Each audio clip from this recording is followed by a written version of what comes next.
Thank you all for joining us today. I'm delighted to be here. My name is Joanne. I'm very much looking forward to today's discussion. So, as the video suggested, our subject today is how best to unlock the power and potential of Islamic philanthropy. More specifically, it's to understand what role Islamic social capital could play in giving displaced and vulnerable children access to quality education and a brighter future. We'll be a joint English and Arabic panel today, so just for reference, if you need headsets, do grab them now. So this is a subject that couldn't be more topical. The world today is facing crisis levels of displacement. At the start of 2021, some 84 million people had been forced to flee their homes due to conflict, poverty, natural disasters and persecution.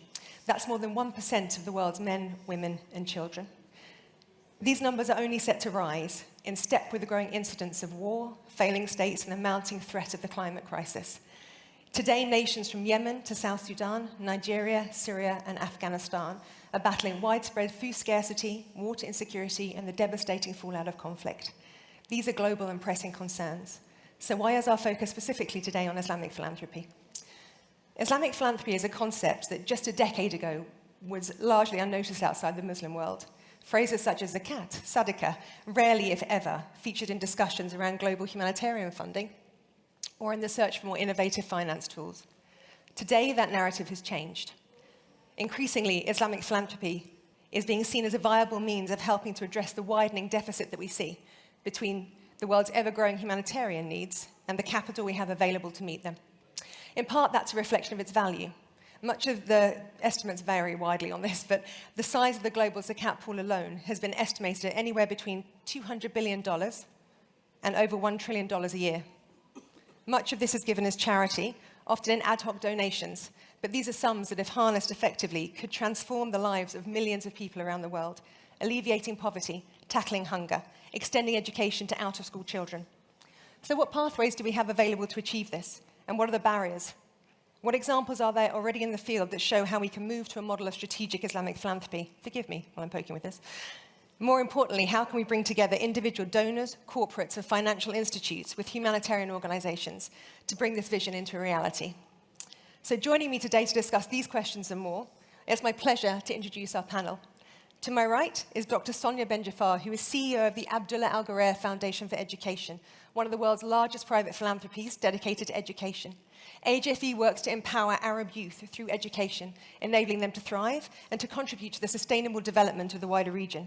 The foundation also hosts the Abdulaziz Al Ghurair Refugee Education Fund, which was founded by its chairman and which supports refugees in accessing secondary, vocational and tertiary schooling. Welcome, Sonia. We're also joined by Khalid Khalifa, UNHCR's regional representative for the GCC countries and senior advisor on Islamic philanthropy. The UN Refugee Agency, as I'm sure that everyone is aware, is a global organization dedicated to saving lives, to protecting rights, and to building a better future for refugees, forcibly displaced communities, and stateless people. Welcome, Khalid. Also on today's panel is Iqbal Khan, CEO of Fajir Capital. Fajir Capital is a leading private equity investor in the Middle East and Southeast Asia and promotes an impact-driven and values-based approach to investment. And the company's affiliated foundation also focuses on advancing social and economic development in the communities it serves. Thank you for joining us today. And I'm also delighted to welcome His Eminence, Dr. Ahmed Al-Haddad, member of the Muslim Council of Elders, Grand Mufti of Dubai, and Director of the Fatwa Department at the Islamic Affairs and Charitable Activities Department of Dubai. Thank you very much for joining us, Your Excellency. And closing out our panel today is Dana Jadwa Amma, who is Programs Manager at Dubai Cares, a UAE-based global philanthropic organization. Dubai Cares works to provide children and youth in developing countries with access to quality education through the design and funding of impactful and sustainable and scalable programs. Thank you very much. Thank you all for joining me. So we have around 40 minutes left to us, so let's jump right in with a series of questions for our panelists, and then I'll open the floor to questions, time permitting. Khalid, I'm going to start with you, if you don't mind.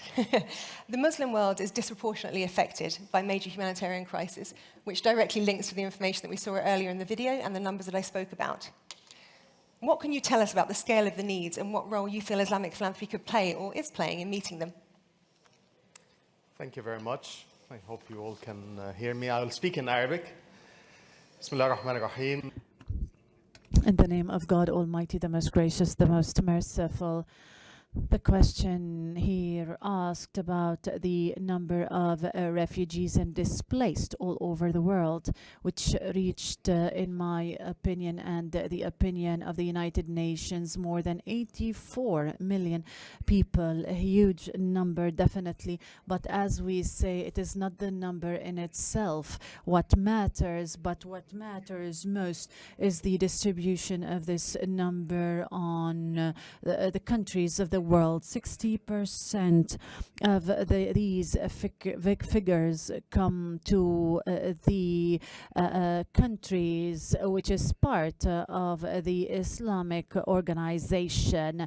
There is no proportionality in the distribution of the aids. Most of the problems, huge problems regarding displacement, is linked with Islamic countries or members in the Islamic organizations, Syria, Afghanistan, Yemen, Somalia, and other countries. At the same time, the Islamic religion, perhaps it is one of the first countries that speak in details about the social takaful and its tools, and it's the only religion where it has more than 20 tools for social takaful, such as zakat and sadaqa, awqaf, or endowment, and so on and so forth. We wanted to provide a platform through the UNHCR to link between those who have the capability of helping and those who are in need of help. And the main reason behind that is the lack of help all over the world. We have focused on the Zakat fund, and we are turning now to other tools such as endowment and other Islamic funding tools.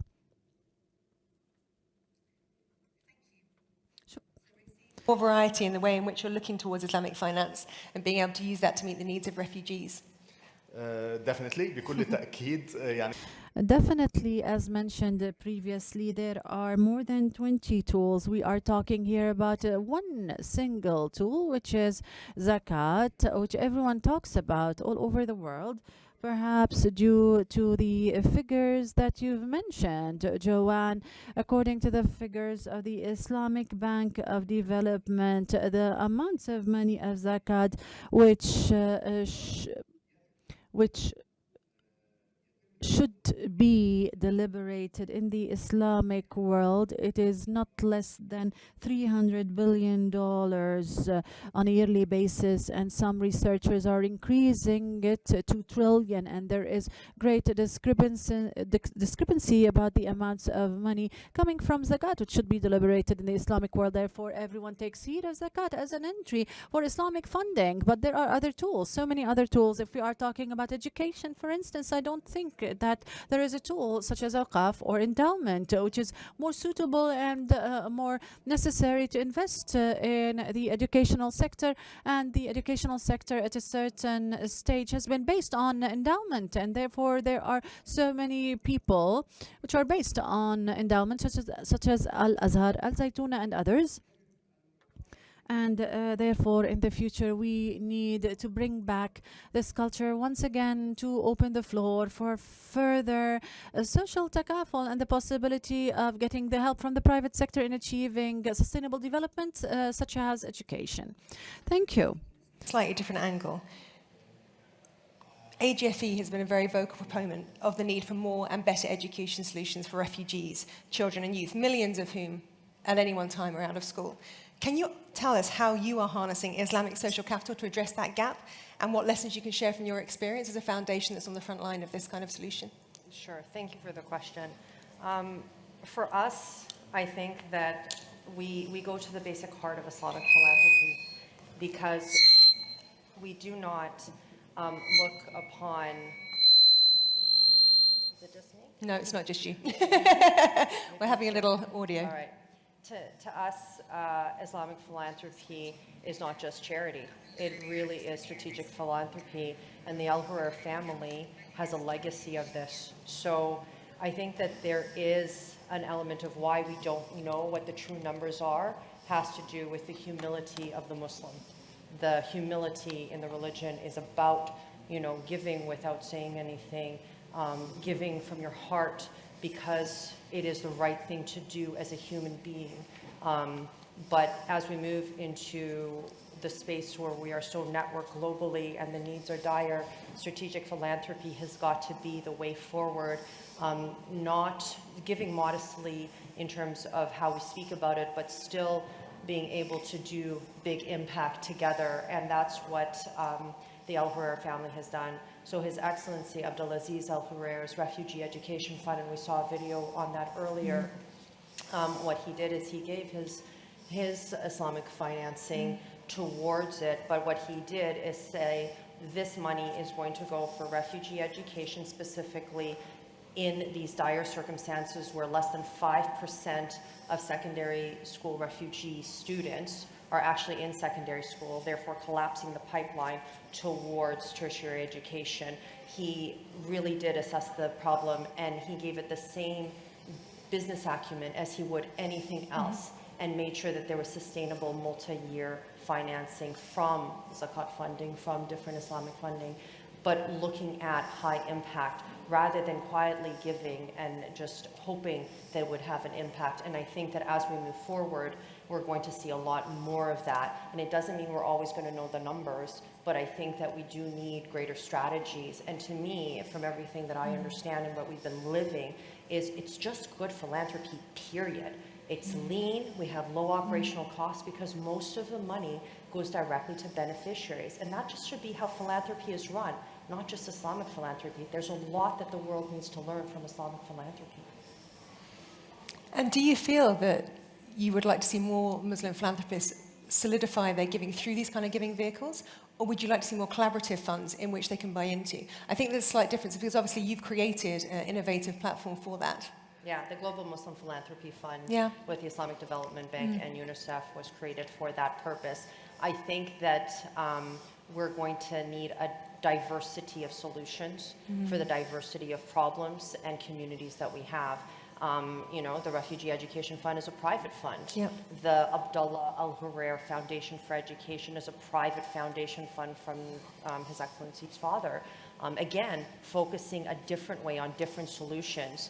And the Global Muslim Philanthropy Fund was to galvanize philanthropists who may not be able to give all of that time and strategy, or who decide that it's already being done well somewhere else, why reinvent but the just wheel? want to direct it. And we just needed the diversity of solutions, respecting the tenets of Islamic philanthropy, which again, I go back to, I wish that other institutions who are not governed by these would just follow them because they're just good practice. I think that leads us into our next question, which is looking at this from a slightly different angle. Islam has a rich history of scholarship and debate, and there is not always consensus on how zakat should be raised and then spent. Your Eminence, how can we use the power of fatwa and progressive scholarly opinions to help build towards this more strategic model of Islamic philanthropy? Dr. Ahmed.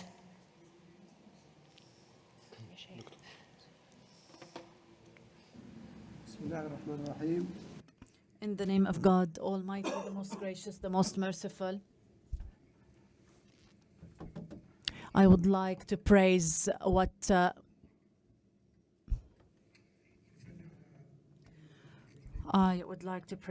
Khalifa has said when it comes of the role of zakat in social takaful in Islam.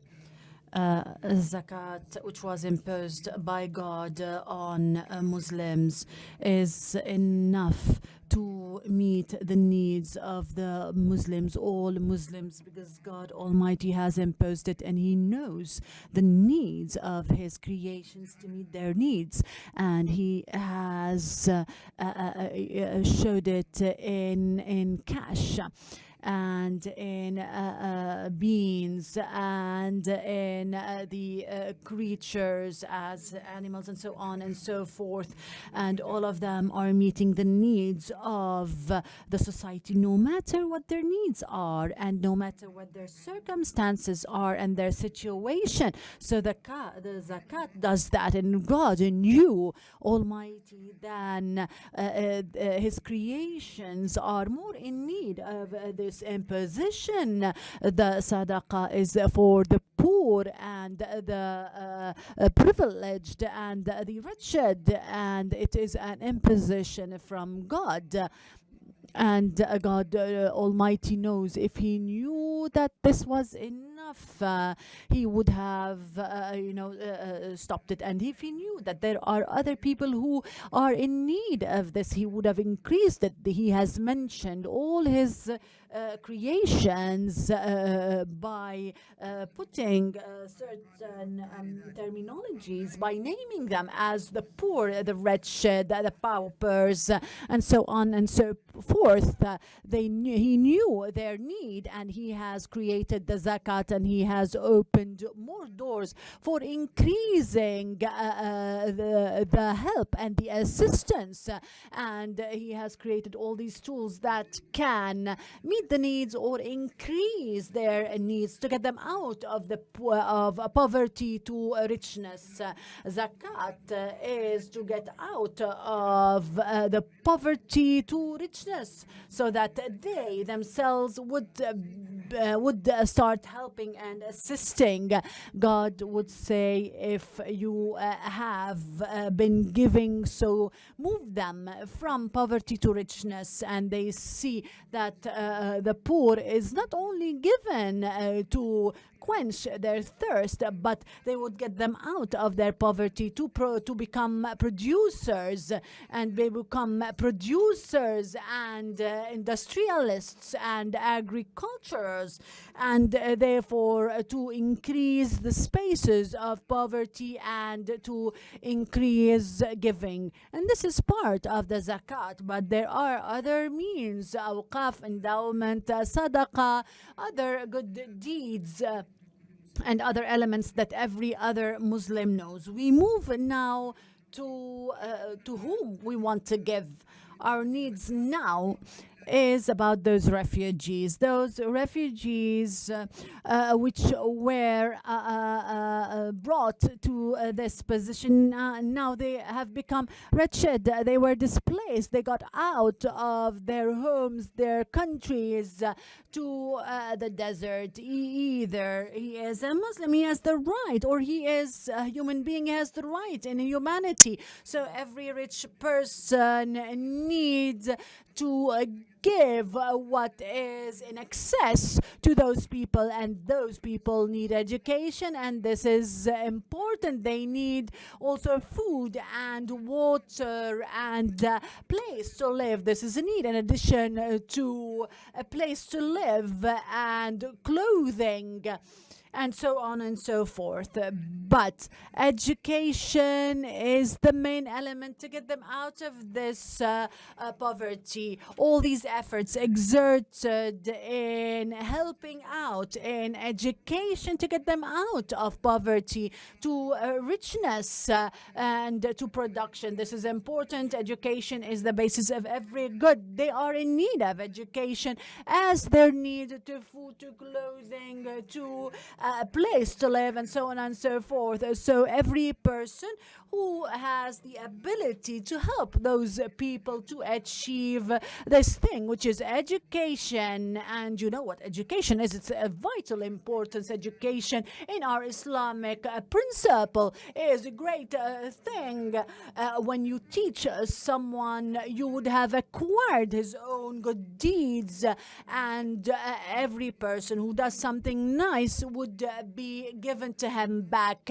God Almighty said, we need to give back. We need to help out and give assistance, either by education or any other thing. We know that education is of vital importance. We need to teach others. Education is the basis to get people out of the situation, so that they would give back.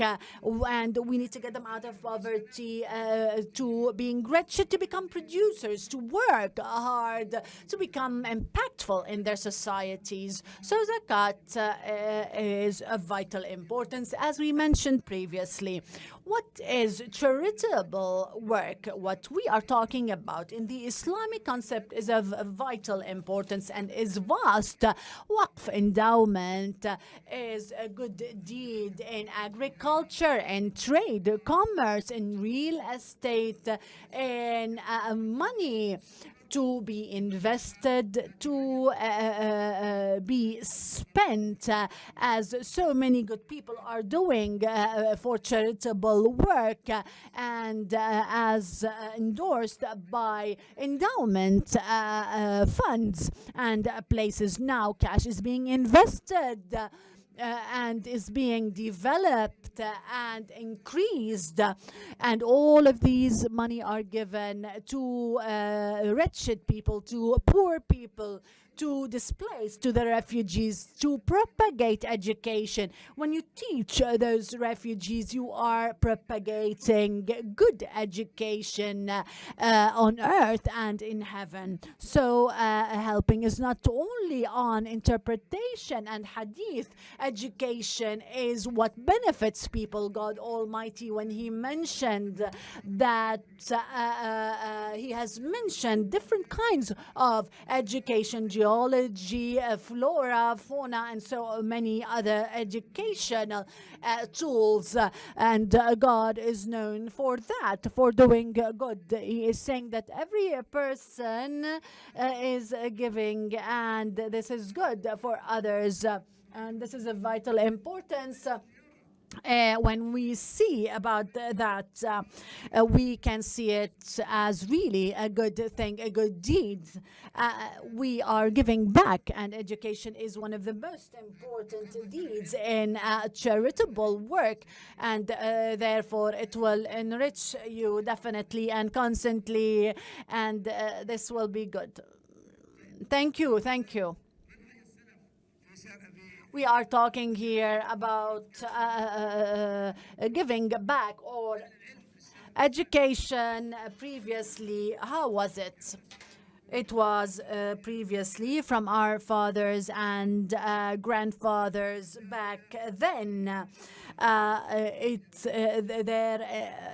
Their interest is to disseminate education in all societies, and they used to disseminate as such, building schools. And we know definitely that the refugees need schools. They need schools according to their own situation. Perhaps in the camps we would build these schools as tents or otherwise, as long as they have their education. And previously we had certain places where they would live there in those places completely, and they get the education, and they would be graduated as ulamas. And we're talking about the endowments, definitely. We're talking here about Dr. Ahmad. Yes, thank you. Just in one moment, just to ensure that I offer both of our other panelists a moment to speak, but I think you spoke so eloquently there about the value of education in terms of a tool for poverty alleviation and for turning zakat beneficiaries into productive and donors themselves moving forward. And I think that's such a key point to talk about, that the tools for unlocking social capital are all there already, and they just need to be used more effectively. Iqbal, tell me how the private sector can be involved in that. Tell me how we can work more effectively to engage the private sector and to ask them to think creatively about innovative financing, about the tools that we have available to us in order to meet this deficit that we spoke about. Certainly. So thank you very much. Firstly, I come here as a huge fan of UNSCR. Yeah. I only have one contention. The word alphabet R in UNSCR should be replaced by BP, which is blessed people. United Nations High Commission for the Blessed People. If you look at human history, all the great nations of today were built by immigrants. We need to change our mindset. Mm-hmm. These are people who are coming in from difficult circumstances. When people come from difficult circumstances, and it could happen to anybody, it could happen to any one of us, we should welcome them with our open hearts. If America would have built a wall 150 years ago, you would not have the American economy as we have it today. So from a private sector perspective, the first thing is your nomenclature, second is your intention. In my business, we buy businesses, we invest into them, we make them better, and then we sell them.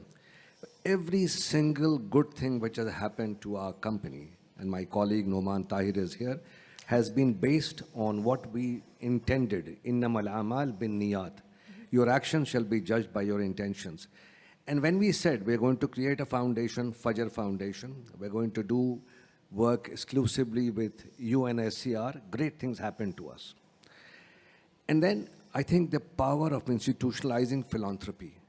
Today, we need to democratize philanthropy. With the internet, the private sector can create a platform where giving becomes easier. You have examples in the world. Today, you can take learnings, for example, in Egypt, Bank al-Ta'am al-Masr, the food bank of Egypt, Bank al-Askan al-Masr. They have created a role model so we can bring philanthropy and democratize it. But from a capital markets perspective, if today all of us, I mean, we made a commitment from a private sector perspective, my colleagues and I, that we will give 10%. We have given 10% of our company to our foundation till perpetuity. And that foundation will continue to work with these blessed people. Because from a personal perspective, I have seen up close what adversity, what difficulties can do. Anybody can become a refugee anytime. You never know about the world. I have seen as a 5-year-old child in India, communal violence, almost ended up in a refugee camp or in a shelter camp. But my parents said the people who were doing this communal violence, they were not Hindus, they were criminals. And we have criminals in the Muslim community in India, and we have criminals in the Hindu community. So institutionalizing philanthropy by getting the commitments of foundations coming together, making a 10-year plan, putting those commitments into a special purpose vehicle, issuing a sukuk like Gavi did. And that sukuk can bring us today the resources which are required by these blessed people so that their educational needs, as the Mufti talked about, their medical needs can be met.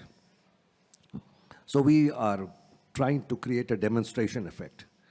Giving 10% of the company is a beginning, and inshallah we hope to do much more. Also on the personal level, I have a foundation in the name of my late daughter who died at the age of 24 due to cancer. Her charity, her foundation also does giving, and does giving in a very targeted manner, trying to learn from each other as foundations and trusts, and coming together in order to institutionalize philanthropy. I believe this is a great contribution of the private sector. Thank you. No, I agree. Thank you for sharing that. Dana, ever since Dubai Cares, you are, again, much like AJFE, on the front line of delivering education in these communities. Tell me what the gap looks like for you in terms of institutionalized giving from corporates, from individuals. Is there enough awareness? Do you see any examples of this being done well in the field at the moment that we could discuss and emulate? Thank you, Joanna. Thank you, everyone, for attending this session and for attending the Riwayat Summit. I'm going to speak in Arabic. I can see there is a lot of Arab colleagues in the hall. So, بدي أشكركم جميعاً على وجودكم. Thank you very much for being here in this summit and in this session in specific. For those who did not hear me earlier, she asked me about the roles of institutes like Dubai Care and what are the issues that we face in filling the gap. How much awareness is out there for individuals and companies to finance education through Islamic philanthropy tools. We in Dubai Care, we work on increasing awareness. We launch awareness campaigns through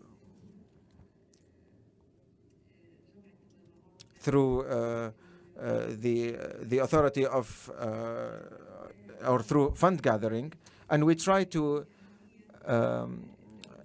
spread awareness and about the importance of donations for education and how critical a topic it is. We don't do this alone. All of our partners should be on board, and our partners are all attending here with us in this hall. We have representatives of Islamic Affairs and Charity Works, Philanthropy Works, who were one of our main supporters to implement Zakah and Sadaqah programs to fund refugees. We would like to extend our thanks to everyone that through that partnership we were able to finance, or rather to implement, the first program, educational program through Zakah funding, together with the UNRWA from and some of our colleagues here from the UNRWA are here with us today to in which we were supporting Palestinian refugees. We were able to, of course, through our various partners of Dubai Care, they brought their money and invested in financing school children in the Gaza in Gaza, and of course, any investment in children would be echoed back or we would see its reflections and impact on the society and the international scene as a whole. The UNHCO and Khalid Khalifa here, we would like to thank him for his intervention earlier today. They are here and they need us to be together, aligned together, to call on everyone and to encourage everyone to invest Zakah money and Sadaqah and Waqf money to support education, and in specific here for refugees that represent all the categories that have been discussed by the Grand Mufti, whether they are the poor, the displaced, the homeless, refugees that are unfortunately are on the increase. They are all of them, and if the Grand Mufti agrees with me here, they are all part of this category, and they are more entitled to Zakah and Sadaqah and Waqf money. And I'm going to repeat here what has been said by the Grand Mufti, because you should help another human being either because they are a Muslim, where Zakah is a must for him, or a human being that requires your aid and support. And in Dubai Fund, Dubai Care, we believe that education is a human right for everyone, and education is not important just for those people, for our targets, but for the entire world. But because refugees lost their rights to education, and the negative impact of that lack of education affects all of us, not just their societies. We would love to listen to other panelists. I would like to thank you here again for being here with us in this summit. Thank you very much. That education is a human right is often overlooked and so key. I think when aid needs are so great, we focus on food and shelter and water and immediacy, and education can sometimes go past the line. And yet it is so vital for generations of children looking for their futures. The first, I would say, sector where the budgets and the fund got, cutted whenever we are facing problem, and COVID is just a big evidence on this. No, I think Sonia would also speak to that. Harley, can I ask you, in terms of, we've heard so eloquently today from Dr. Ahmed, and echoed by Dana, echoed by everyone on the panel, that education is an acceptable use as a cat, that it is a priority. In many ways. Can you tell us what are the barriers currently? Why are we not seeing the amount of flow that we should, perhaps, of social capital into that space? سؤال مهم. What an important question. But let me start with an important point here to deliver a human work and the Islamic definitions, because this is my topic here. Because in Islam, human work in Islam is not a choice, as has been said by by His Eminence the Mufti, but it's a obligation, and the definition of rights in the human context is in Islam from 400 years ago, 1400 years ago. So the rights-based approach that is based on rights is in its original form an Islamic definition or concept. If we are talking about the barriers for education to refugees, first, the number of refugee kids that are in the primary and secondary stages have reached 7 million children from this massive number or figure that we mentioned earlier. And this is just from the refugees, not just the internally displaced. Those 7 million, the percentage of those that are enlisted in schools is pretty low when you compare it to their peers, because refugees might prefer or might set the priority for their livelihood first. Sometimes they need to send their children to work on their behalf. So the idea here, or the main concern here, is not the education itself, but because you might have the infrastructure, the schools, but the kids cannot go to school because their parents need money, so they send them to to be part of the workforce from an early age. Or there are no, for example, female schools available. If we bring them to the high school, if we're talking about high level or secondary school only, and post or rather to university education, only 5% of refugees end up being enlisted in universities. Only what? It's such an unaccepted figure at all. 95% of young refugees cannot enter universities because they don't have the opportunities or no universities or even the legal environment that allows them to join universities. And thus, they have no hope in the future. And this is a timed bomb. We're talking here about millions of refugee youths that don't have the opportunity to be part of the university education. And I was in the King Abdullah University in Saudi Arabia and talking about postgraduate degrees. The percentage is negligible. It's such a low figure that we cannot even consider it. I know that we are short on time. I just wanted to emphasize that a refugee face very different difficulties than a normal person in difficult times. Absolutely. Ahmed, I would like to give 1 second just to ask the audience for questions, and then I wanted to give you a moment to wrap up, because I think you spoke so passionately earlier, and I think that it's key to finish that thought. But I did just want to ask if there are any questions in the audience, if anyone has... gentleman in front of me. 2. Do we have any microphones, please? Directly in front of me. 3 or 4. Sorry, the gentleman in front of me was first. Thank you, Iqbal. Sorry, just in front here. There we go. Please. Ibrahim Safadi from Luminous. I want to just share a story. We are providing education for refugees. Mm-hmm. And when I started this in 2015, we received 10 scholarships from a Syrian man in the US. Mm-hmm. So I went and asked one of the students. He received a scholarship.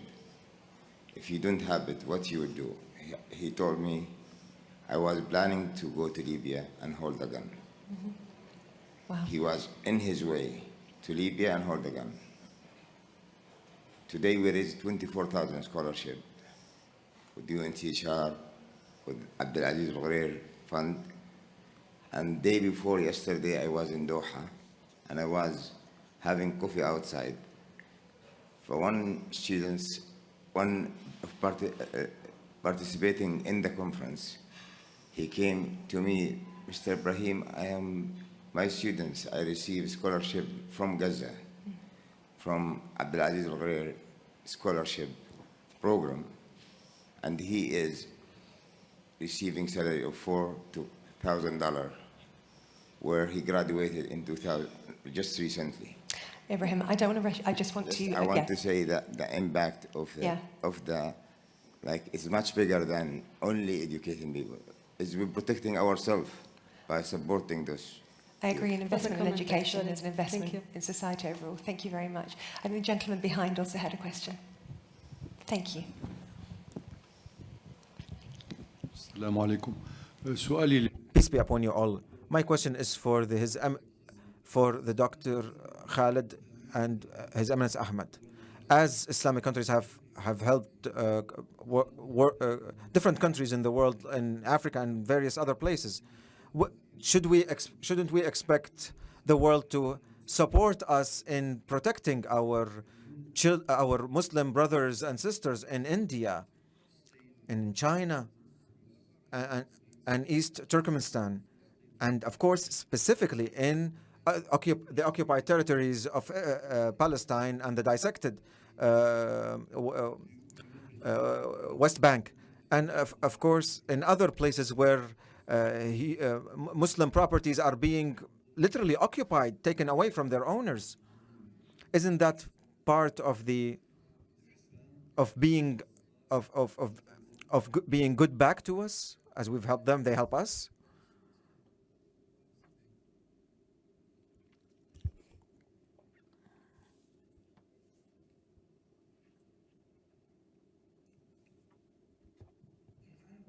The entire world is responsible to lift off any inequality or any wrongdoing. Any human being should help another human being in a wrong situation.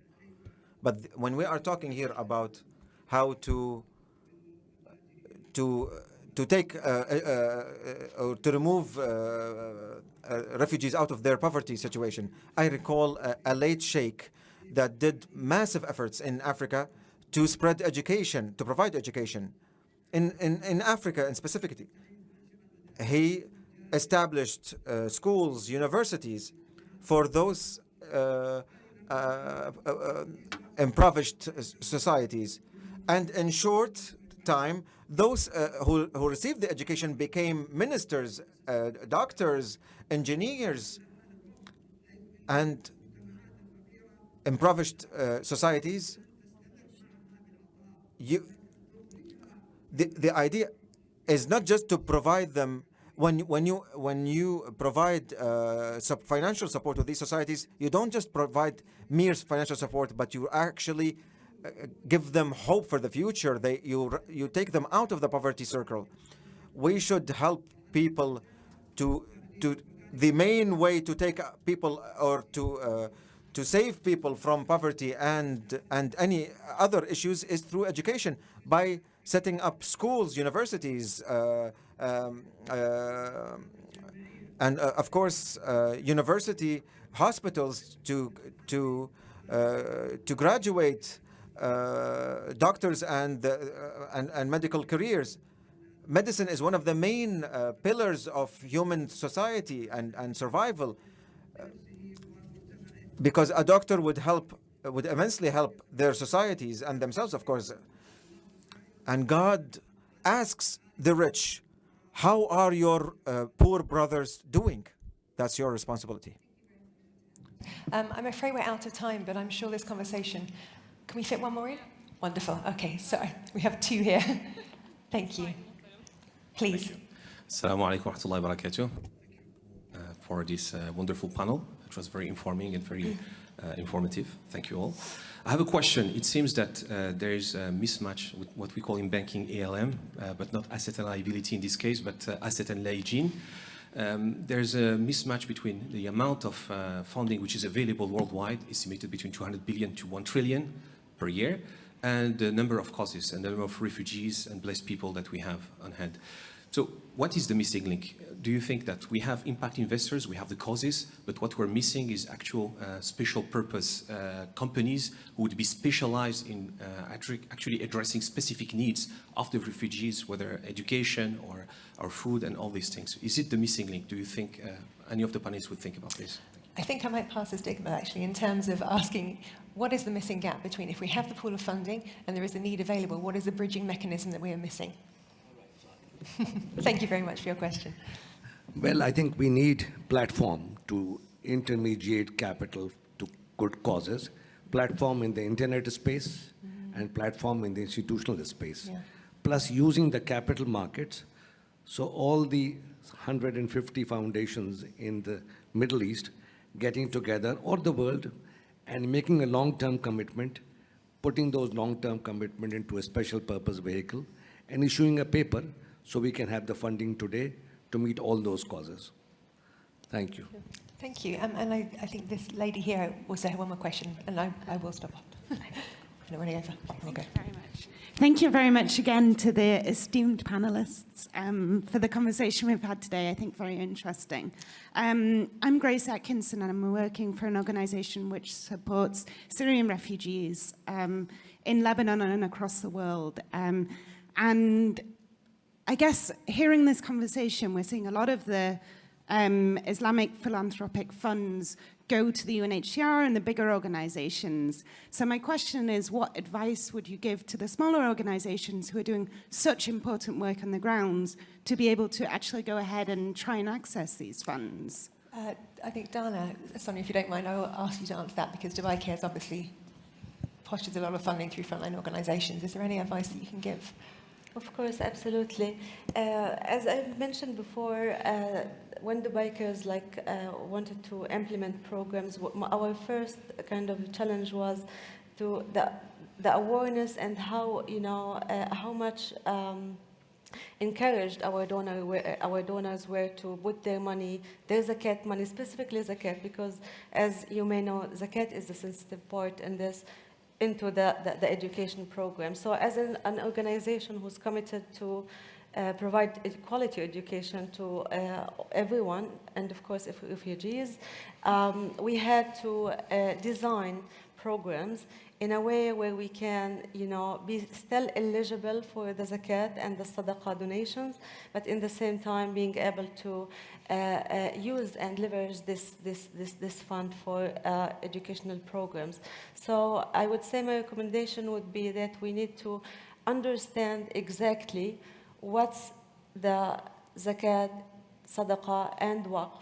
What is exactly the rules behind this, and this is why today we're having such a panel, and then just try to design programs which can be where you can be leverage this money for education for refugees. And my last point would again be, it was also the first one, is the awareness and encouraging donors and individuals and the private sector to put their money for education. Thank you very much. I do have to close now because we have another session starting, but I'd like to thank everybody, all of our panelists, the audience, the wonderful translators for coming along today and listening to it. I think there's a lot to build on and engage on, and Grace, I would also urge you to speak to Sonia afterwards if you can, because I think she'd also be able to help with this. Thank you very much, everyone. Much appreciated. Thank you so much.